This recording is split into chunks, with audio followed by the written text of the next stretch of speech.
Tivemos uma ministração, acho que já tem umas 2 semanas.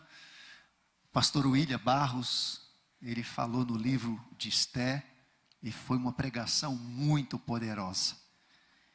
E o livro de Esté tem muita riqueza neste livro. E Esté, com o seu primo, não é tio, não é primo, Mardoqueu, eles vieram também foram deportados, inclusive quando o primeiro templo foi destruído, 586, pelos babilônios, e nós sabemos de vários jovens que vieram deportados, vieram para a Babilônia, inclusive o judeu Mardoqueu e Esther também vieram para uma cidade chamada Suzã. Muitos morreram naquela invasão, alguns conseguiram fugir e outros foram levados como cativos, como escravos. Mas Esther e Mardoqueu, você percebe que foram alguns que fugiram, e em Suzã eles tinham uma certa liberdade, vamos dizer, uma liberdade até um certo momento. Nós sabemos que o povo judeu sempre foi um povo perseguido durante toda a sua história. Um povo que sofreu muito, continua sendo perseguido, até pelo fato de ser o povo que Deus escolheu, a nação que Deus escolheu. Não quero dizer que Deus ele faz acepção de pessoas, mas o povo judeu é um povo diferenciado. Deus tem algo diferenciado para o povo judeu e para a nação de Israel. E quando eles chegaram na cidade de Suzã, Esther, ela foi agraciada por Deus para ocupar o cargo de rainha. Nós sabemos ali de toda a história. E o seu primo Mardoqueu contribuiu para isso. Mas, no meio do caminho, nesta caminhada, apareceu um homem chamado Amã, que era praticamente o braço direito do rei Assuero. E este Amã pensa num homem orgulhoso, num homem soberbo, que gostava de aparecer, de ser reverenciado. Inclusive, foi assinado um decreto pelo próprio rei, dando essa honra para Amã. Onde ele passasse, ele precisava que as pessoas se prostrassem diante da sua presença. E Amã, então, ele percebeu que tinha ali um judeu diferenciado, um judeu que não se prostrava quando ele passava. E isso emplacou um ódio muito grande no seu coração, e ele procurou saber quem era aquele judeu, e com isso ele fez toda uma conspiração junto do rei Assuero, e na verdade foi levado a isso através de uma mentira, dizendo: rei, tem um povo aqui em Suzã que não segue as suas leis. Tem um povo, não somente aqui na cidade de Suzã, mas nas 127 províncias, que eles não obedecem às suas leis. Então, rei, a minha opinião é que você faça um decreto para que esse povo seja exterminado. Mas ele fez isso até mesmo por causa do judeu Mardoqueu. E esse decreto não atingia somente o judeu Mardoqueu, mas todos os judeus que moravam naquela região. Agora vamos ler qual foi o posicionamento de Mardoqueu. Esté capítulo 4, a partir do versículo 1. Esté capítulo 4, a partir do versículo 1.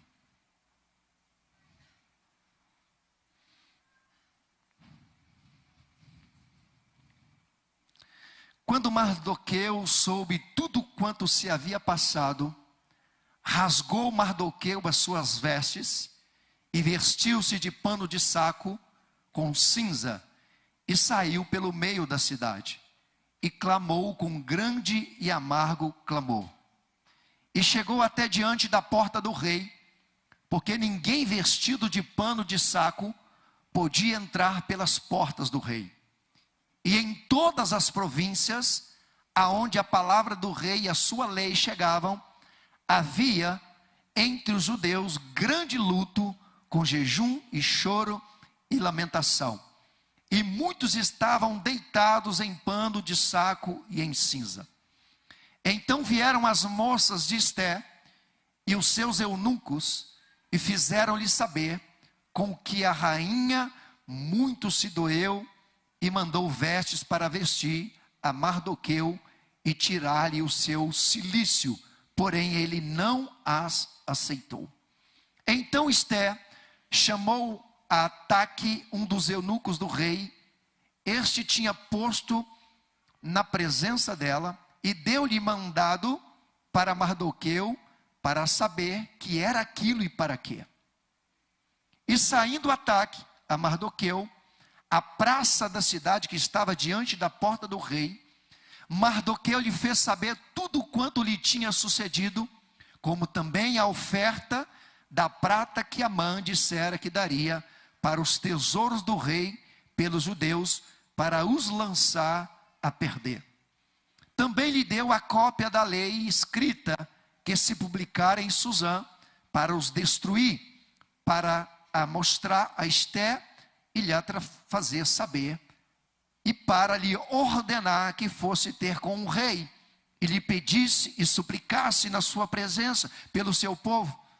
Veio, pois, Ataque e fez saber a Esté as palavras de Mardoqueu. Então disse Esté a Ataque,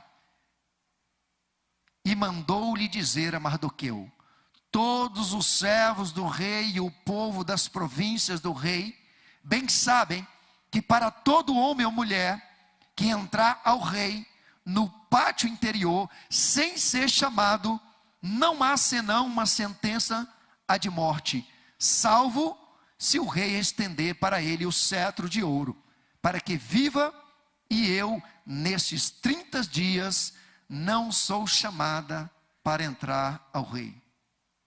E fizeram saber a Mardoqueu as palavras de Esté. Então disse Mardoqueu que tornasse a dizer a Esté: não imagines em teu ânimo que escaparás na casa do rei, mais do que todos os outros judeus. Porque se de todo te calares neste tempo, socorro e livramento de outra parte virá para os judeus, mas tu e a casa de teus pais perecerão. E quem sabe se para tal tempo como este, chegasse a este reino? Então disse Esté que tornasse a dizer a Mardoqueu: vai e ajunta todos os judeus que se acharem em Susã, e jejuai por mim, e não comais, nem bebais por 3 dias, nem de dia, nem de noite. E eu e as minhas moças também assim jejuaremos. E assim irei ter com o rei, ainda que não é segundo a lei, e perecendo, pereço. Então Mardoqueu foi e fez conforme tudo quanto Esté lhe ordenou. Você pode aplaudir a palavra de Deus? Aleluia. Mais forte, é a palavra de Deus. Aleluia.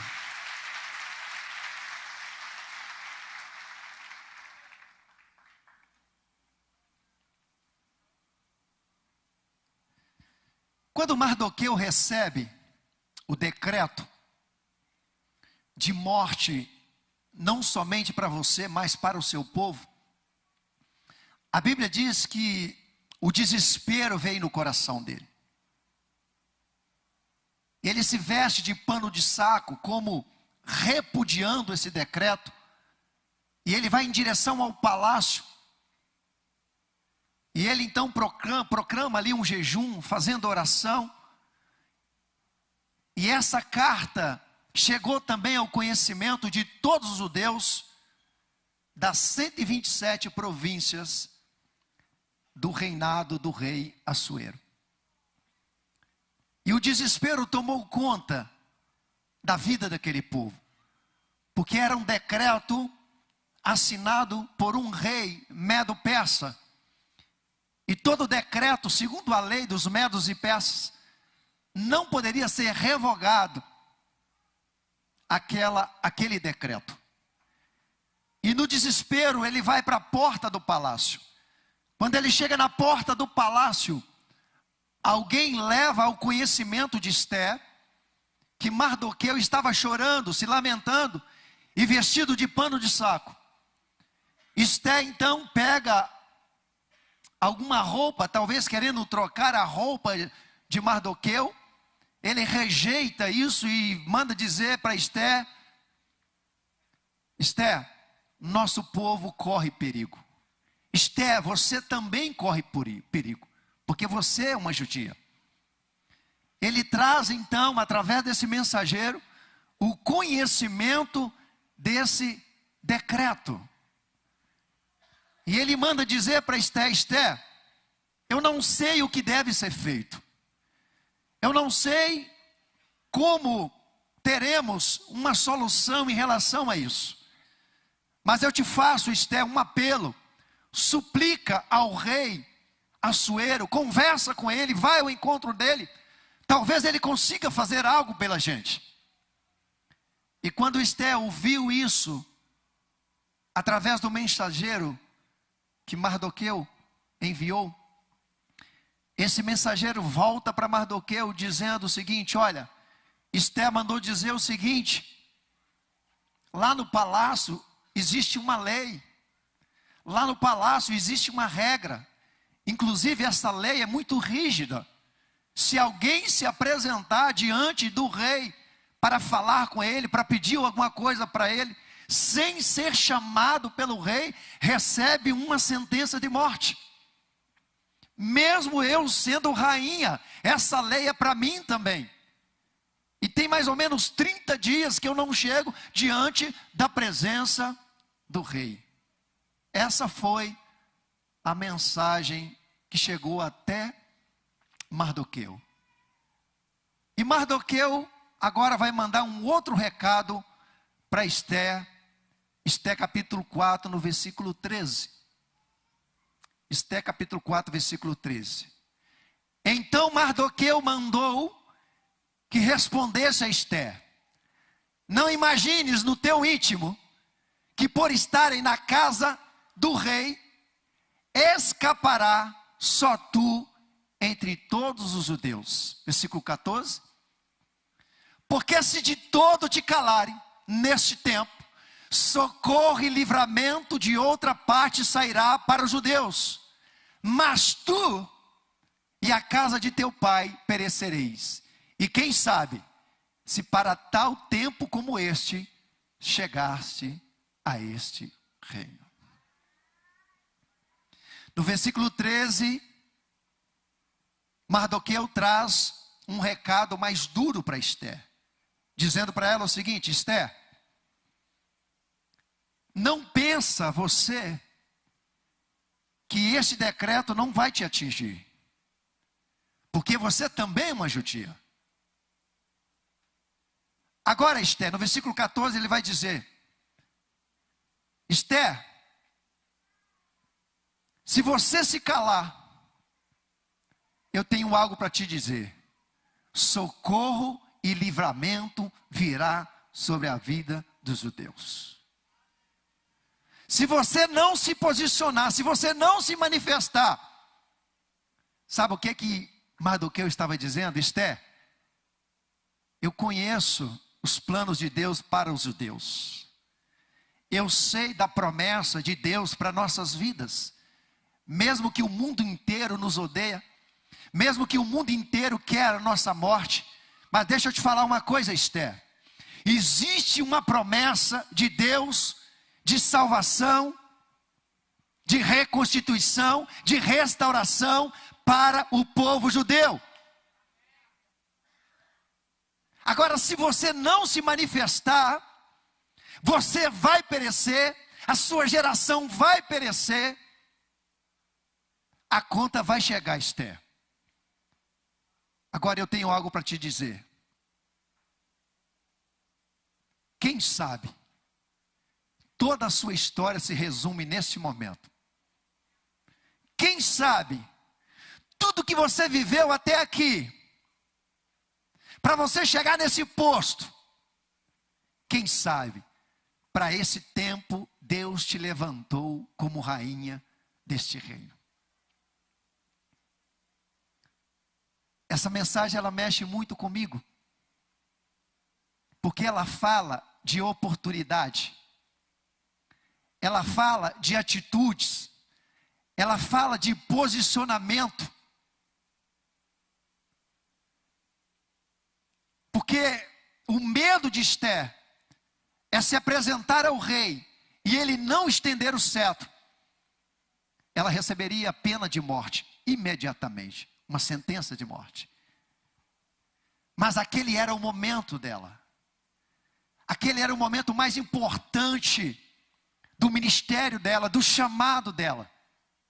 E tem situações na nossa vida que nunca mais aquela oportunidade vai chegar novamente. Mas nós sabemos qual foi o posicionamento de Esther. Mesmo correndo risco de vida, ela se posicionou e ela proclamou um jejum. E através desse jejum e dessa oração, Deus colocou graça no coração do rei Assuero. Quando ela chegou, ele estendeu o cetro. Essa semana foi uma semana que Deus falou muito no meu coração sobre oportunidades.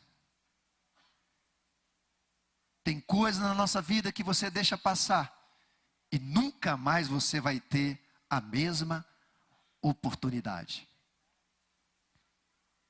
E existem situações também que parece ser morte, mas Deus quer trabalhar. Deus tem um propósito. Deus tem algo para fazer. Mesmo que parece não estar confortável o ambiente, mesmo que parece impossível, mas nós precisamos ouvir a voz de Deus e entender o que Ele quer fazer quando algo acontece na nossa vida. E Deus tem me chamado muita atenção, inclusive, é uma palavra que eu ministrei rapidamente aqui na escola de princípio, falei um pouco dela. O culto dos homens também eu falei sobre isso. Como que você quer ser conhecido na história que Deus te colocou? Como alguém que recua? Como alguém que não avança? Como alguém que tem medo? Como que você quer ser conhecido nessa história? Alguém que não tem medo, alguém que está disposto a dar a sua própria vida por amor ao Evangelho?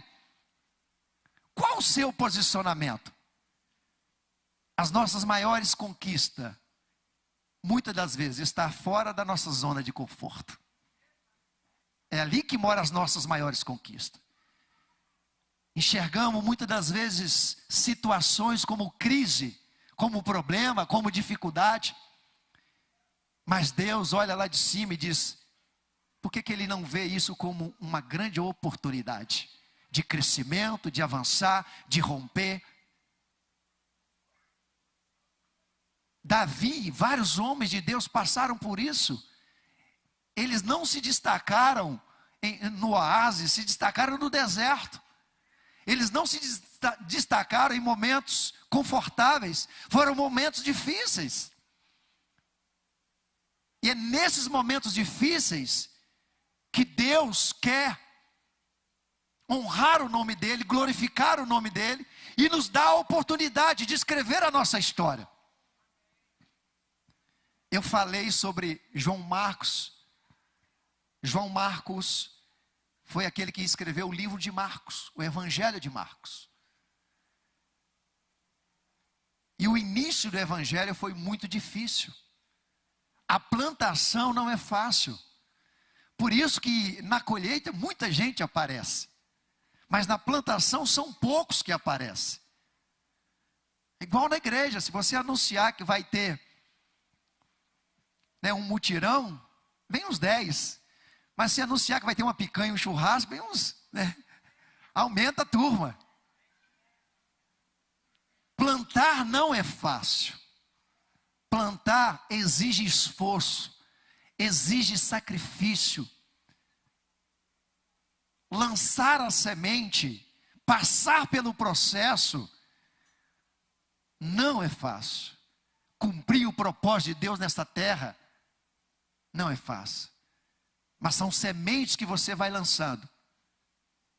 E através dessas sementes, do processo que você está fazendo, Deus não vai ser glorificado somente no final do propósito, mas durante o processo, você também glorifica o nome do Senhor.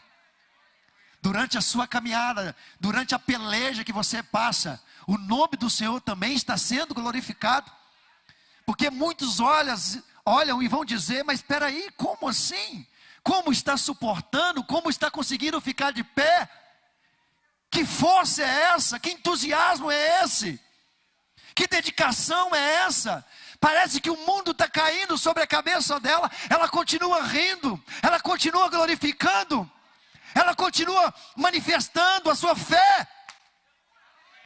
Por que ela não desistiu? Por que ela não chutou o balde? O que está acontecendo? O processo, você glorifica o nome do Senhor. Você exalta o nome do Senhor. Tudo posso naquele que me fortalece. Tudo posso naquele que me fortalece. Eu tenho uma boa notícia para você, querido. Levanta suas mãos. Talvez o processo está sendo difícil. Talvez a guerra está sendo terrível. Mas continue firme, porque você está sendo observado não somente pelos homens, você está sendo observado pelo céu. E os homens estão se observando para ver a sua atitude, para ver o seu comportamento, porque dependendo do seu comportamento, eles irão se converter ao Senhor. Olha a sua responsabilidade de se manter de pé, de se manter firme, dizendo: glorificado seja o nome do Senhor. Se o Senhor abrir a porta, eu vou te servir. Se o Senhor não abrir a porta, eu vou continuar te servindo. Bendito seja o nome do Senhor. E o céu está te olhando, o céu está te observando. Olha lá o meu filho Jó, olha para ele, vai lá, toca nele para você ver. Ele não vai me negar. Toca nele, toca nos bens dele, toca nos filhos. Eu conheço ele. Deus está olhando para baixo e dizendo: eu conheço você. Você não vai me negar, você vai até o final. Oh, Jesus.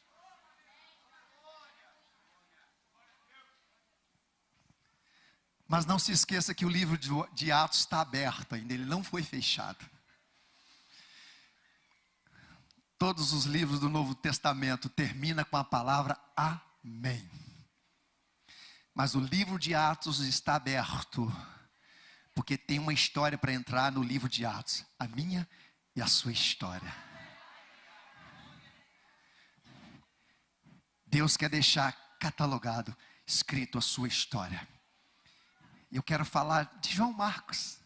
É importante. Ele foi um grande evangelista, um grande homem de Deus, mas ele deixou algumas coisas que com certeza vai falar o meu coração, o seu coração, para que a gente possa refletir. Se você quer ser um contador de história, ou você quer deixar uma história nesta terra. A Bíblia diz que o apóstolo Paulo, quando se converteu, e ele estava na igreja de Antioquia. A igreja de Antioquia, essa cidade, foi onde foi conhecido os primeiros cristãos. E essa igreja então se reuniu e pegou esse homem, um novo convertido, que é o apóstolo Paulo, que teve uma experiência com Jesus. o apóstolo Paulo, ninguém tinha coragem, evangelista cristiano, de pregar para o apóstolo Paulo, porque ele era matador de cristão, ele era perseguidor de cristão. A história de Paulo em relação, antes da sua conversão, é algo terrível. Ele era conhecedor da lei, era um homem de muita responsabilidade, era um homem que era autoridade, era líder do apóstolo Paulo. Inclusive o apóstolo Paulo estudou na melhor escola daquela época, tinha como professor Gamaliel, um homem muito inteligente. Mas o dia que o apóstolo Paulo encontrou com o Senhor Jesus a caminho de Damasco, a Bíblia diz que ele caiu do cavalo.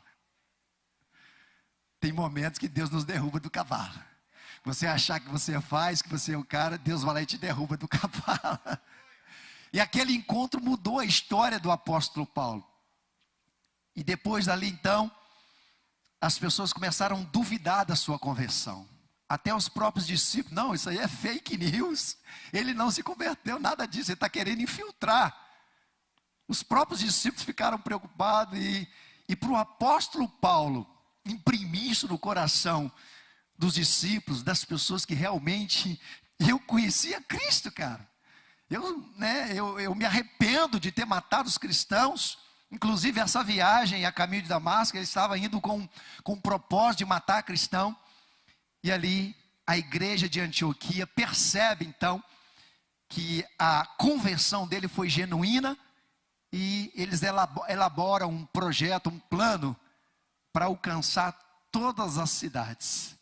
E aí nesse momento vai ser a primeira viagem missionária do apóstolo Paulo. É um homem que saiu para plantar a semente. Cada ponto que ele chegou, ele abriu ali uma célula, um ponto de pregação, porque não podia ter tempo, mas ele foi influenciando as pessoas, porque as pessoas olhavam para ele, cara, é inacreditável, como que você se converteu? E ele contava a sua própria experiência que ele teve com Deus na sua primeira viagem. Só que na primeira viagem eu quero destacar algo muito importante. Está lá em Atos capítulo 13, a partir do versículo 1. Atos capítulo 13, versículo 1. E na igreja que estava em Antioquia, havia alguns profetas e doutores, a saber, Barnabé e Simeão, chamado Níger, e Lúcio, Cireneu e Manaém, que fora criado com Herodes, o tetrarca, e Saulo. E servindo eles ao Senhor e jejuando, disse o Espírito Santo: apartai-me a Barnabé e a Saulo para a obra que eu os tenho chamado. Quem disse isso? O Espírito Santo, amém? Então, jejuando e orando e pondo sobre eles as mãos, os despediram. E assim, estes, enviados por quem? Pelo Espírito Santo, desceram a Seleucia e dali navegaram para Chipre. E chegados a Salamina, anunciavam a palavra de Deus na sinagoga dos judeus, e tinham também, a quem? João como cooperador. Esse João aí é o João Marcos, que escreveu o Evangelho de Marcos. Vamos lá, versículo 6. Não, só até aí. Agora vamos lá. Vocês podem imaginar a guerra que eles enfrentaram durante essa primeira viagem? Com certeza foi uma guerra terrível. A implantação da igreja é ouvir alguém que dizia ser uma heresia, uma seita, o cristianismo. E de repente Paulo, junto com Barnabé e João Marcos, foram anunciar a palavra de Deus. Eu acredito que foi algo terrível que eles passaram. Foi um processo muito doloroso. E nesse período que ele estava anunciando a palavra, abrindo pontos de pregação, logo no início da viagem, olha o que a Bíblia vai dizer de João Marcos. João Marcos, Atos capítulo 13, versículo 13. Atos 13, versículo 13. E partindo de Pafos, Paulo e os que estavam com ele chegaram a Perge, da Panfilha. Mas João, apartando-se deles, voltou para Jerusalém. João Marcos chegou à conclusão que a obra era pesada.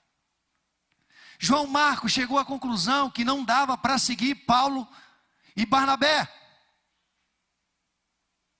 porque ele corria o risco de vida. Talvez pensando no conforto de Jerusalém, no conforto da sua casa. E ele toma uma decisão então de abandonar o barco. Ele toma uma decisão de olhar para trás, com medo de morrer. E ele então aborta a missão. E a Bíblia diz, Lucas 9,62, aquele que lança a mão do arado e olha para trás, não é apto para o reino de Deus. Hebreus 10,38, o justo viverá da fé, mas aquele que recua, Deus não tem prazer nele. 2 Timóteo 1,7 diz que Deus não nos deu um espírito de medo, de covardia, Deus nos deu um espírito de ousadia. Mas Paulo não abordou a missão. Eram 3, imagina, 3, já tinha todo um planejamento. Você faz isso, você faz aquilo e tal. Muitas das vezes, com certeza, tiveram que correr, que fugir. Agora você tem 3 numa missão como essa, e um decide agora abandonar o barco. Um decide agora roer a corda. Não foi fácil. Se com 3 estava difícil, imagina 2. O processo que Barnabé e Paulo passou para evangelizar, para pregar a palavra de Deus. Mas mesmo assim, eles não desistiram, eles foram até o final. E Deus poupou, Deus guardou, Deus protegeu.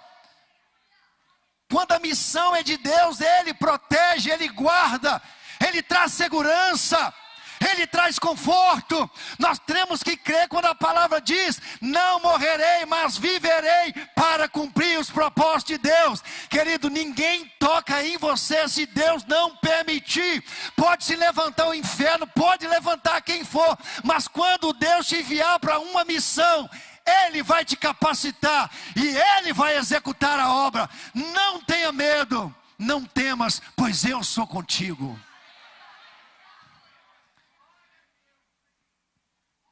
Talvez João Marcos não tinha fé suficiente para acreditar nisso. E a obra foi feita, a semente foi lançada, e como essa semente germinou. E como Barnabé aprendeu, e como Paulo aprendeu, e como o nome do Senhor Jesus foi glorificado através da vida desses homens. Agora voltam para Jerusalém, depois desse processo, que não foi fácil. Passaram por muitos desafios. O próprio apóstolo Paulo, quando fala em Romanos 8, a partir do versículo 35 até 39, ele fala sobre isso. O processo que ele passou, muitas das vezes na sua luta, muitas das vezes naquilo que realmente Deus colocou no seu coração, ele passou por um processo difícil. E Paulo agora e Barnabé voltam para casa, para Jerusalém. Quando eles chegam em Jerusalém, imagina, é bom demais quando você vai ali descansar, lembrar do que você fez, da obra que você executou. Aquilo te dá uma sensação de alegria muito grande, de um alvo que foi alcançado. Isso é maravilhoso. Dói no processo, mas quando você começa a trazer à memória os frutos que foram gerados, isso te dá alegria, isso te dá gozo. E eles estavam ali passando por esse processo somente da semente lançada. E agora chegou o momento da segunda viagem. Esse é o momento, talvez o momento mais importante. Não que o outro não seja importante, mas esse momento de chegar né, na cidade e ver os frutos que foram gerados, porque estava chegando ao conhecimento deles, os frutos que foram gerados.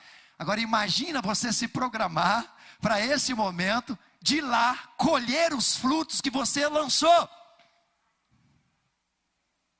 Isso é maravilhoso.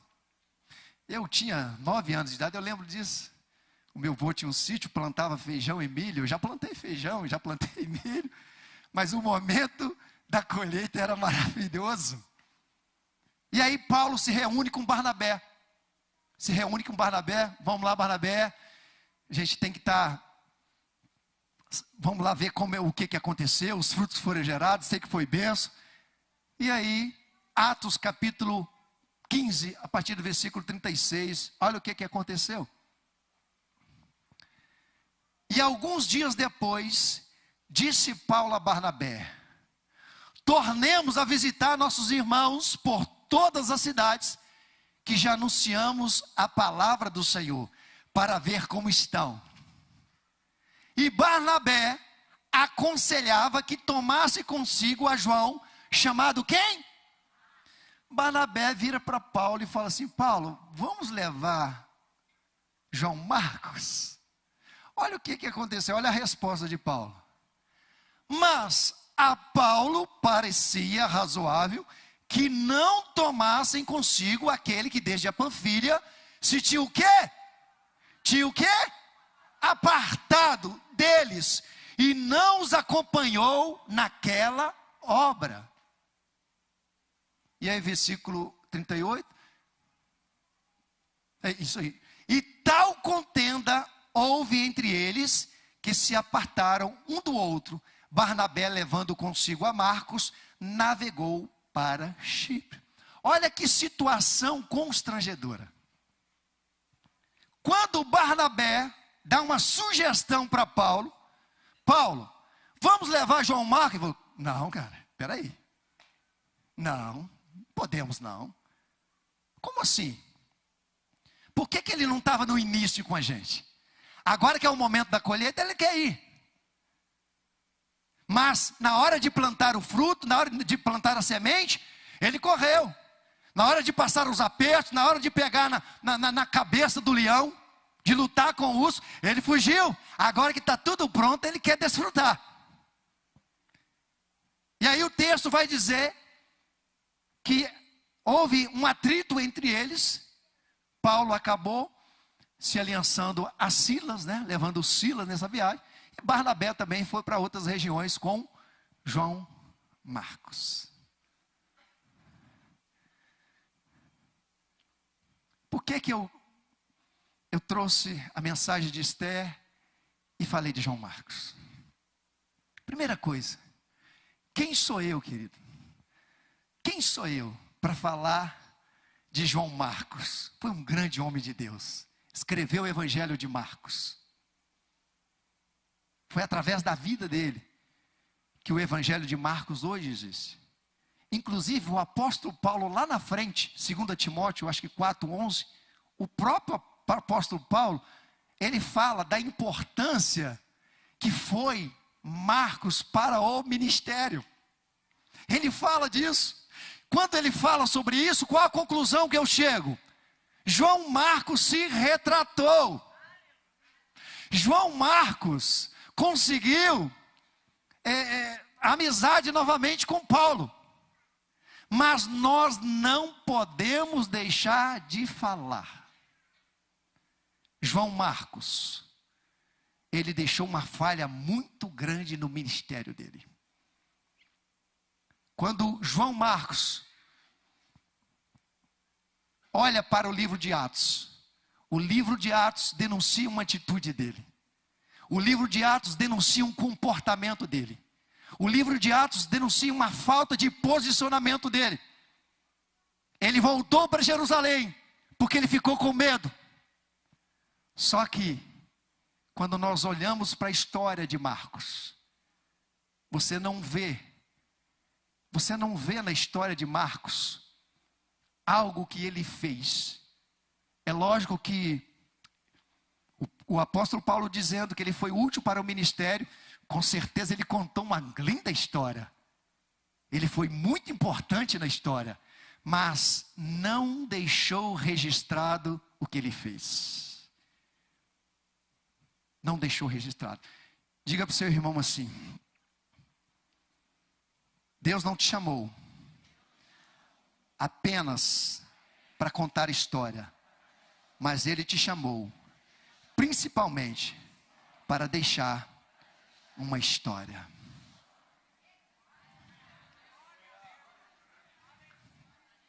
Ele se tornou um contador de história. Mas você não vê a história de Marcos, os detalhes de Marcos, a missão de Marcos. Eu acho que era muito confrontador e humilhante para João Marcos falar da história do livro de Atos. Porque relembrava que ele teve uma grande oportunidade de deixar o nome dele escrito no livro de Atos, como alguém que foi um desbravador, como alguém que não ficou com medo.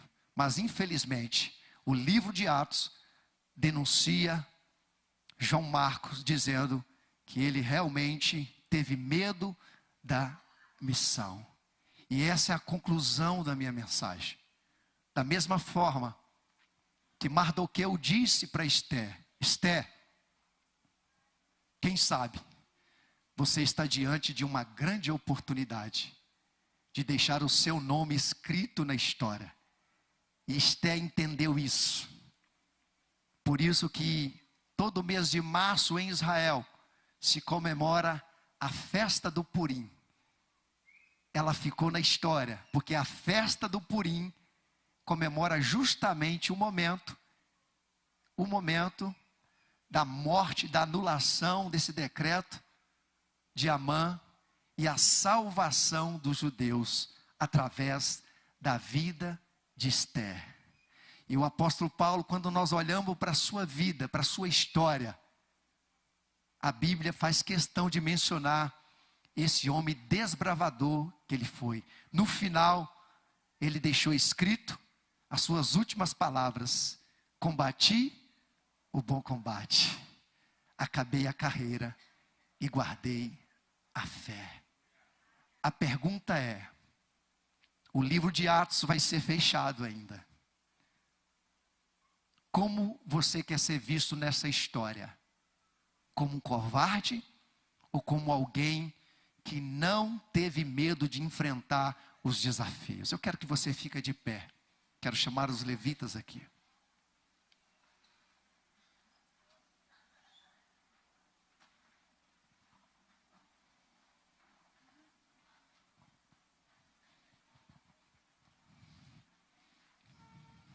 Nós estamos escrevendo uma história através da nossa missão nesta terra. E todos os dias você tem situações onde você é provado por Deus. E como você tem se comportado diante dessas situações? Será que a sua atitude tem sido de um homem de Deus, de uma mulher de Deus? Será que o seu posicionamento tem alegrado o coração de Deus?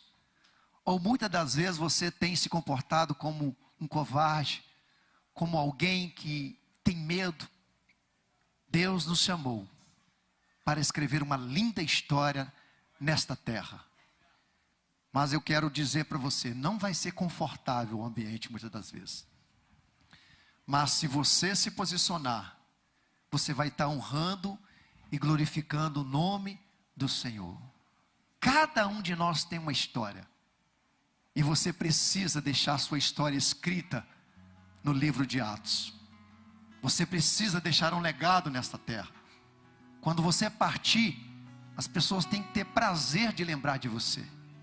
Os seus netos, bisnetos, eles precisam lembrar de você e dizer: olha, meu bisavô, minha bisavó, minha avó foi um homem de Deus, uma mulher de Deus.